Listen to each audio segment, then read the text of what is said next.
This is the Dark Valley from GMT Games. We're playing the East Front campaign 1941 to 1945.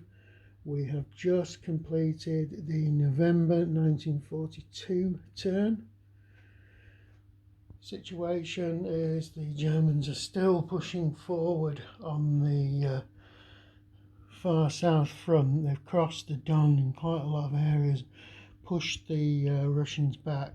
They're really in striking distance of places like Krasnodar now, but the push on Stalingrad, as expected, started to meet increasing Soviet resistance.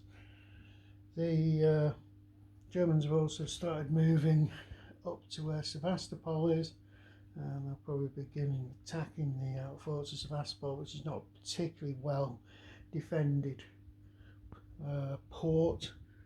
You lose a victory point, but there's no real sort of heavy penalty for losing that. It probably decreases this Soviet Black Sea of Azov landing capacity, naval transport capacity, but since we haven't really been using naval transport, I think that's a great issue. In terms of the main front here, they're exposed. The Germans are exposed on this long front here, but again, the Soviets haven't really got huge amounts of units in that area either. They've been concentrating on stopping the movement forward to Stalingrad.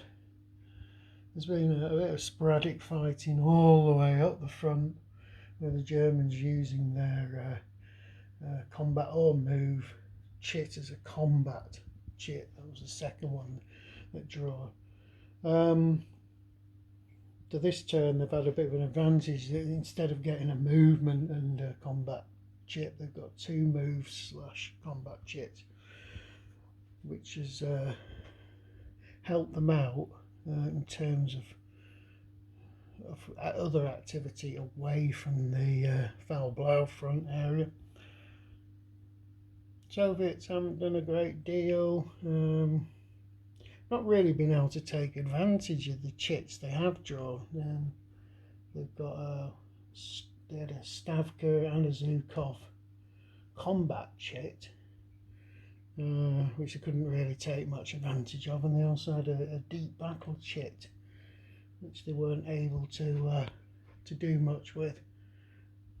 I think those would simulate in game turn Operation Uranus and the pincer attack to isolate Stalingrad, which obviously never took place in my version of history. Weather-wise, snow again. Now, it's not first winter, so the Germans aren't as heavily penalised for fighting in the snow, but it does play against the Germans more than it does against the Soviets. In terms of incoming reinforcements, very little coming in for either side really. Germans haven't got any replacements. They're going to lose a tank division. Soviets are going to get another artillery unit and cavalry,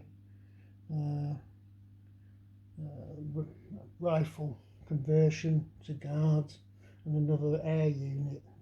But Soviet air assets aren't really, what's an air asset rather than an air unit, aren't particularly brilliant. They do help, don't get me wrong. That extra one on the defending hex shifts the odds on many attacks in Russia's favour. So still all to play for. I'll have a look at victory conditions for the end of this particular year, but I don't think the Germans are in any position to win via a victory point system. They certainly haven't achieved what they did historically at any point in this particular campaign. Right, that's it.